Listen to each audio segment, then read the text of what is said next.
So this here is the Ori collector and universal sampler, and the purpose of this video is to give us a few tips on the best practices to have the most success on milk sampling and best maintenance of this collector going forward.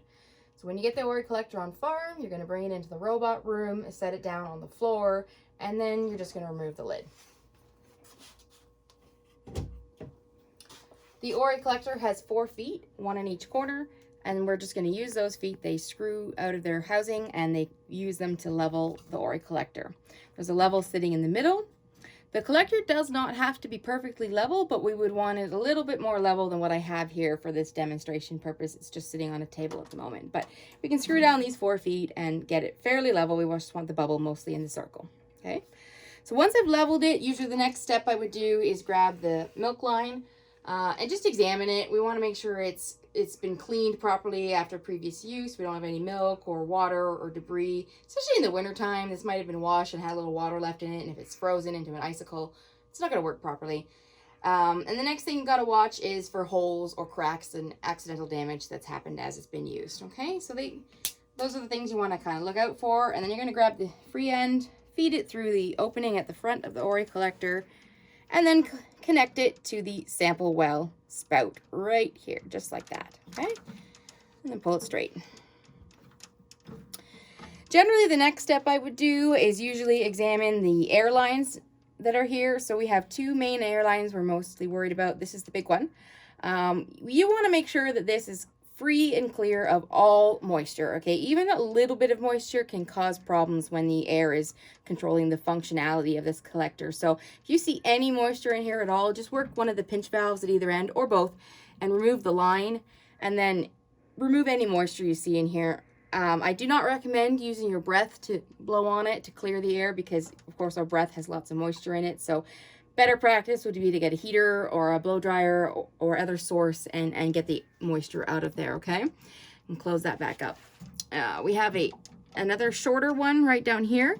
Again, use one of these 2 pinch valves to open it up.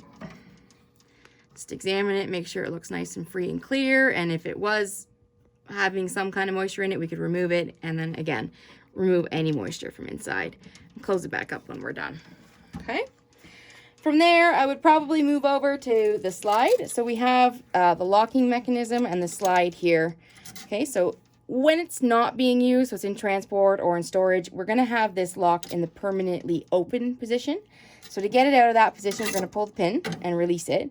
And we'll just put the pin back here in the second spot out of the way and move the chain, just tuck it out of the way, okay? So this slide should move freely and clearly like this, and the purpose of this slide is to pinch the line that comes off the bottom of the well and prevent the milk from exiting the well sooner than we wish it to, okay? From there, I would probably examine the table next. So this table turns like this as it moves from bottle to bottle. We want it to be able to move freely, but not too freely. This sort of takes a feel to get the idea of how it works. It should not require me a great amount of force to move this, but I shouldn't have it moving on its own, okay? If I just jiggle this, it shouldn't be moving significantly on its own. And the way this functions is that the air pressure comes in and it controls this piston here. So the air will pull this piston back, and it comes all the way back like that, grabs on, and then moves it forward, just like that. It goes a little faster than that when it's being controlled by the air, but that's how it works. So each time this comes back, grabs the next notch, and moves the table forward. Comes back, grabs the next notch, and moves the table forward, okay? So we just want to move it around, make sure it's moving freely, but that it's not moving too much on its own. And then I would bring it over to position 1. Obviously, we would load our bottles in here, but I'm going to stick the arm over top of position 1, and I'm going to have it edged ever so slightly to the outside. And the reason for this is because then when it comes back around, after it's done the first 18 samples, it's going to hit the center post and bounce out to the next row for sample number 19. So if we had this sitting too far to the inside, it might still be hitting the bottles, but it's going to miss the post when it comes around, okay? So we're aiming for the center or slightly to the outside. So as also how this table shouldn't turn too freely, this arm should not move too freely either. It should move free enough that I can move it, but it should not be drifting on its own without any pressure, okay?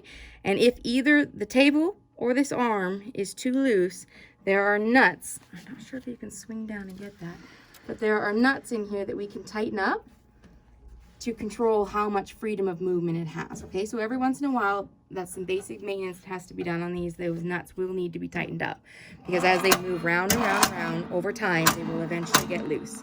Especially transport from farm to farm, rattling in the back of a vehicle. We try to keep these as secure as possible, but there's going to be some movement that's happening and they can come loose, all right? So those are some basic maintenance there. The next thing I'd like to touch on is just how these samplers work.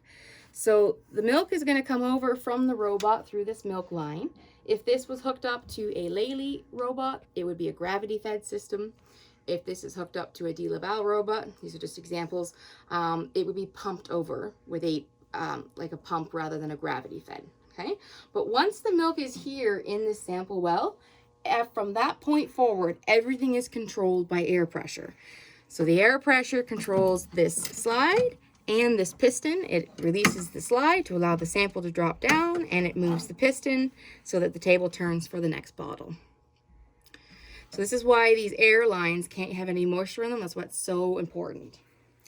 So after milk testing has been completed, we've removed the bottles, capped them, put them aside. We now need to clean up this Ori sampler to go to the next farm. We want it free of milk and manure before it leaves one premises to the next. First step would be to release these wing nuts and to lock the slide in the permanently open position. So I'm just going to lock that slide and release the wing nuts, and I'm going to pull off the milk line. And now I can take this sample well right out from the arm. So I can give it a pull and it'll come right out. Okay, so I can take this to the sink. I can wash it in some warm soapy water, give it a good proper cleaning. Same with the milk line, remove it. Again, put it in some warm soapy water and give both these pieces a good proper cleaning. Next step would be to address any milk or manure that's gotten either inside or outside of the box. For the most part, with the lid on during sampling, we shouldn't have a whole lot of milk spilt in here, but it can happen on occasion. If it does, take a gentle hosing or spray of water and just clean out the inside. There's drains all around it. It can drain.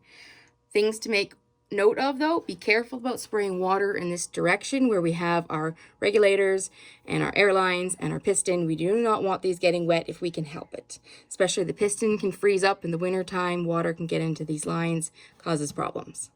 Similarly, so I also recommend when you're cleaning the outside to leave this airline attached.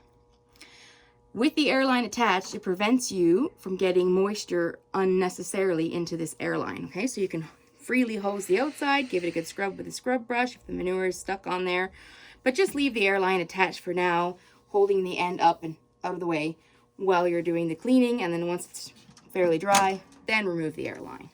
At that point, we could tuck the airline away inside for transport to the next farm.